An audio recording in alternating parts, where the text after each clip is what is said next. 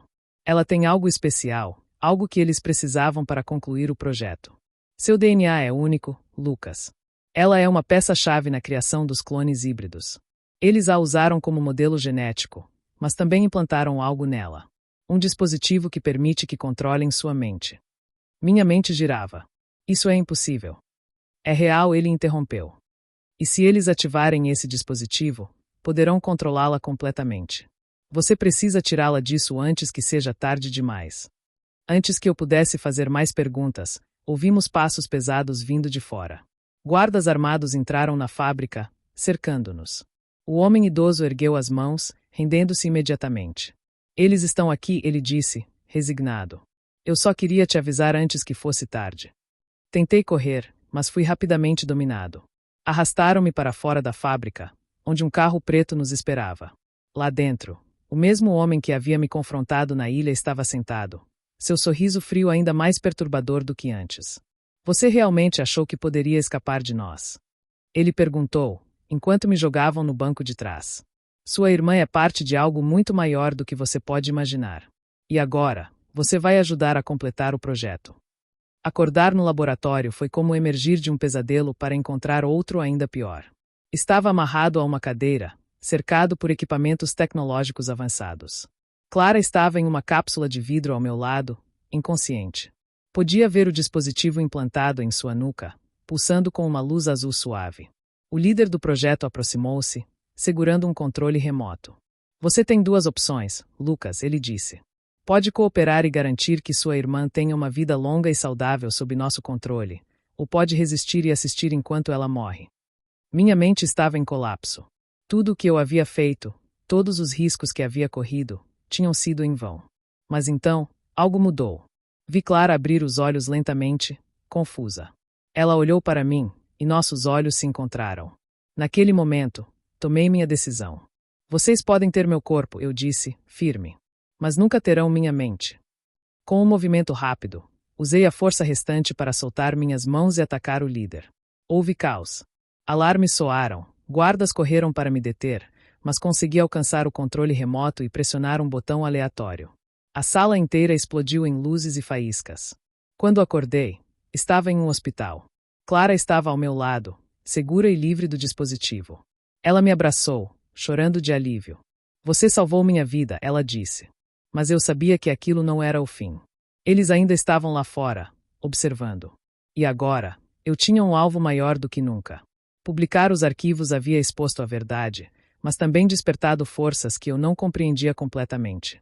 Clara e eu decidimos continuar lutando, expondo suas operações sempre que possível. Mas, no fundo, eu sabia que essa guerra estava longe de terminar. E, enquanto olhava pela janela do hospital, senti uma mistura de medo e determinação. Talvez eu nunca esteja completamente seguro. Mas, enquanto eu tiver Clara ao meu lado, sei que posso enfrentar qualquer coisa.